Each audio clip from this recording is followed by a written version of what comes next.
Salut Landry, c'est Rafi, j'espère que tu vas bien. Écoute, vu que tu as fait une critique entre guillemets du box-office du dernier film de Sydney Sweeney où elle jouait justement une championne de boxe dans un biopic américain, euh, pour te rendre à l'appareil mon cher ami, je vais te faire tout simplement une critique no spoil pour toi de La femme de ménage qui est sortie ce mercredi dernier avec entre autres tout simplement Amanda Seyfried et Brandon Skinner. Donc, de quoi nous parle ce film-là en question? La femme de ménage raconte l'histoire de Millie, jouée par Sydney Sweeney, qui se voit recrutée en tant que femme de ménage dans une maison de riches aux États-Unis. Voilà. Et en fait, elle va vivre chez eux, voilà, dans la chambre d'amis.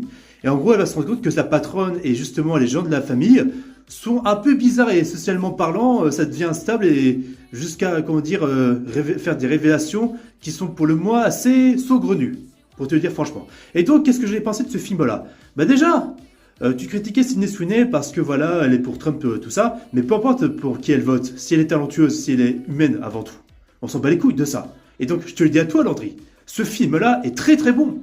Paul Feig, qui fait habituellement de la comédie, avec Les Flingueuses par exemple, il a très bien su, comment dire, mettre des propos, des thématiques vachement importantes, avec un côté thriller psychologique sous haute tension, et parfois claustrophobe, parce que ce qu'il y a dans ce film-là, c'est un propos profondément féministe, avec des personnages qui évoluent du début à la fin, des femmes fortes, des femmes qui ont une personnalité, qui ont vraiment des émotions, et Sydney Sweeney traverse toutes les émotions possibles à travers l'histoire, que ce soit l'amour, que ce soit la tristesse, que ce soit la colère, que ce soit la peur, tout ça, surtout par rapport au fait qu'elle est dans une chambre d'amis de base, en tant qu'employée, et qu'en gros, cet élément-là de foreshadowing, c'est-à-dire un élément placé au début qui est réutilisé vers la fin d'un film, pour te dire, ça, c'est tout le sens même du film en question.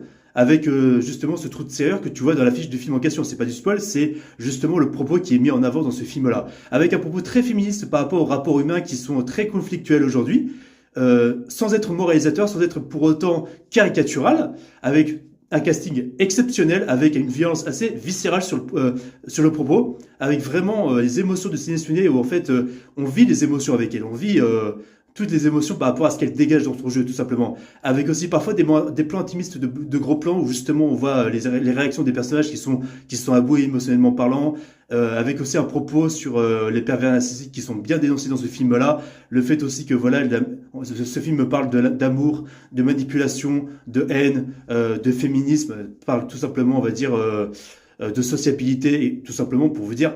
Et en fait, je le dis aussi à Landry, bien évidemment, je le dis surtout à toi, Landry. Donc voilà. Donc, ma critique no spoil par rapport à La femme de ménage, je te recommande vivement d'aller voir ce film-là, Landry, et de me dire ce que tu as pensé de ce film-là. Donc voilà, je compte sur toi. On se dit à la prochaine. C'était Rafi.